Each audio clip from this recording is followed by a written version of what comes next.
안녕하세요. 안녕하세요. 네. 오늘 복음에 보면 예수님께서 당신의 제자들을 파견하시면서 수확할 것은 많은데 일꾼은 적다. 주님의 일을 할 일꾼들을 이렇게 더 필요로 하시고 또 그 일꾼들을 파견하시는 모습을 우리에게 전해주고 있습니다. 우스갯소리 하나 할까요? 어떤 시골분당 신부님이 한 명 계셨는데요. 어떤 신자가 와서 고해성사를 보겠다고 딱 왔습니다. 그래서 성사 보시죠. 그리고 저는 고해방에 딱 들어갔는데 이 신자가 그러는 거예요. 신부님, 제가 닭을 한 마리 훔쳤습니다. 그리고 이 신부님이 그 얘기를 듣고서는 하느님은 선하시고 자비로우신 분이니 다 용서해 주셨습니다. 걱정하지 말고 기쁜 마음으로 돌아가십시오. 그 얘기를 했어요. 그 다음 주가 됐는데 또 와서 성사를 보겠다는 겁니다. 성사를 보시라고 그랬더니 또 고해를 하는데 주문님, 제가 닭을 한 마리 훔쳤습니다. 그러는 거예요. 이 신부님이 또 아유 괜찮습니다. 이 성사를 통해서 선하시고 자비로우신 하느님께서 다 용서해 주셨으니까 걱정하지 말고 기쁜 마음으로 돌아가시라고 또 얘기를 해줬어요. 그 다음 주가 됐는데 또 와서 또 성사를 보고 싶다는 거예요. 그러더니 이 신부님한테 얘기를 하기를, 신부님, 제가 닭을 또 한 마리 훔쳤습니다. 그러는 거예요. 그러니까 이 신부님이 계속 똑같이 매주 와서 닭을 훔쳤다고 고해성사를 보니까 참 이상하고 왜 이렇게 자꾸 닭을 훔치나 하는 생각을 하다가 또 얘기를 했습니다. 하느님께서 선하시고 자비로우신 분이니까 걱정하지 말고 기쁜 마음으로 돌아가시라고.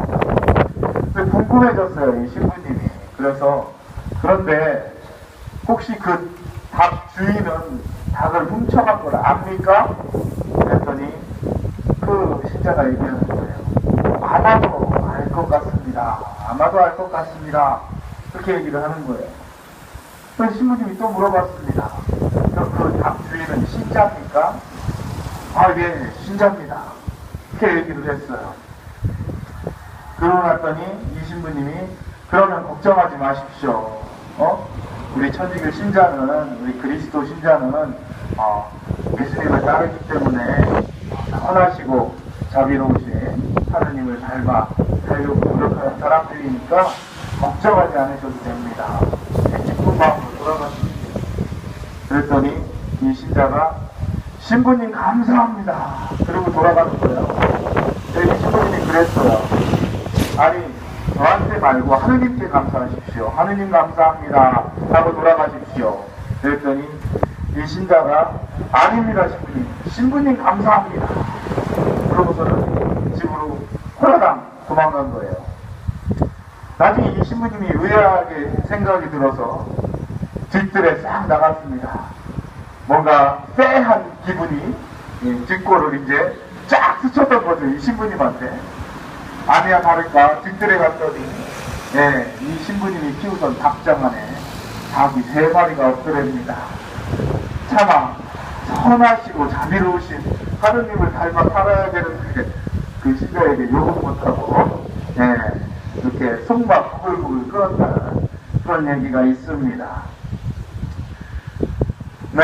오늘 복음에 나온 것처럼 우리도 예수님의 제자로서 살아갑니다. 또 예수님께서 지난 복음에도 말씀하셨던 것처럼 회개하고 복음을 믿어라.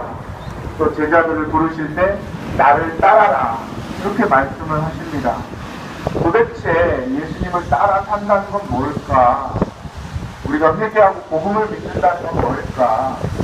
사실은 조금은 두리뭉실한 얘기인 것 같습니다.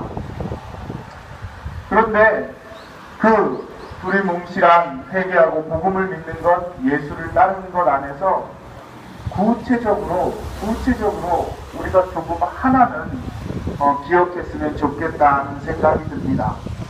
바로 우리가 예수님을 따라 산다는 것은 선하시고 자비로우신 하느님을 닮아서 우리도 선하게 또 자비롭게 살려고 노력하는 것이다. 바로 그것이 예수님을 따라 사는 것이다. 라는 것을 우리가 기억했으면 좋겠습니다. 실제로 선한 그런 행위를 하기 위해서는 악한 그런 행위들은 포기해야 합니다. 오늘 복음에 보면 예수님께서는 양들을 1인대 가운데 보내는 것처럼 너희를 보낸다. 돈주머니도 여행보 따위도 신발도 지니지 말고 길에서 아무에게도 인사하지 마라. 예수님의 이 말씀의 뜻이 무엇일까? 어쩌면 세상 어떤 다른 것이 아니라 바로 그 하느님의 선하심, 하느님의 그 자비로우심의 의지에서 바로 거기에 집중해서 복음을 전하라는 말씀이 아닐까 하는 생각을 해봅니다. 그리고 우리가 선하게 산다는 것은 사실은 우리 인간 본성에 대단히 어울리는 일이라고 할 수 있습니다. 왜냐하면 하느님께서는 우리를 당신의 모상대로 지어내셨고 인간이 하느님의 모상대로 하느님께서 숨을 불어넣으셔서 인간을 만드셨다는 것에는 아주 큰 두 가지 특징이 있는데 그것은 바로 자유로움과 그 자유로움을 가지고 선한 의지를 발휘해서 살아갈 수 있다는 것입니다. 이 세상의 모든 것들이 악함으로 가득 차 있는 것 같고 또 악한 사람들이 승리하는 것 같고 뭔가 그런 사람들이 더 잘 살고 더 행복해 보이는 것처럼 그렇게 이 세상이 돌아가는 것 같지만 그러나 실제로 우리가 하느님의 모상으로 창조된 인간이 행복하기 위해서 또 인간이 인간 본성에 맞게 본성대로 파괴시키지 않으면서 인간답게 살기 위해서는 바로 이 선한 의지를 발휘해야만 한다는 것을 우리는 기억해야 하겠습니다.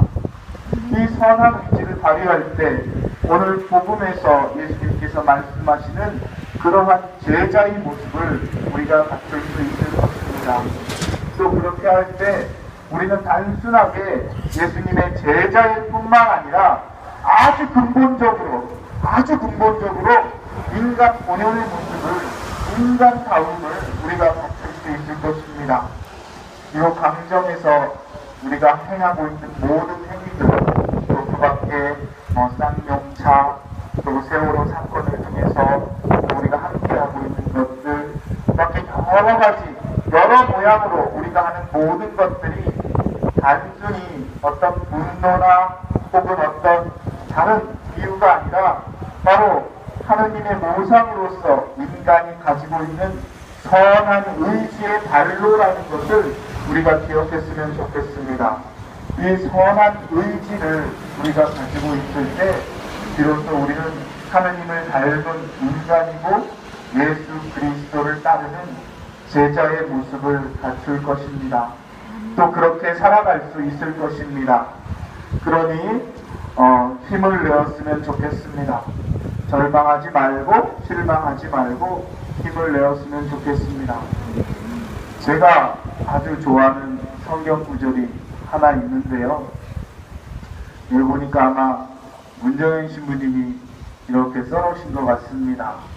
바로 인내로서 승리한다는 예수님의 말씀입니다. 끝까지 버티면 승리한다는 예수님의 말씀입니다.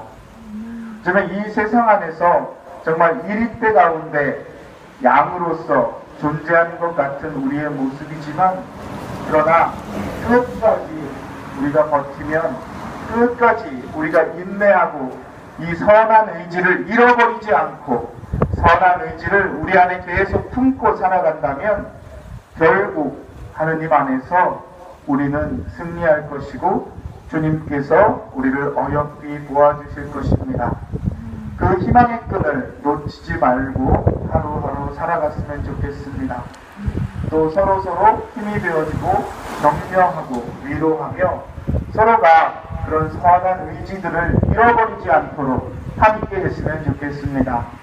저는 그것이 오늘 이 세상 안에서 주님께서 우리에게 바라는 모습일지 모르겠습니다. 잠시 묵상하도록 합시다.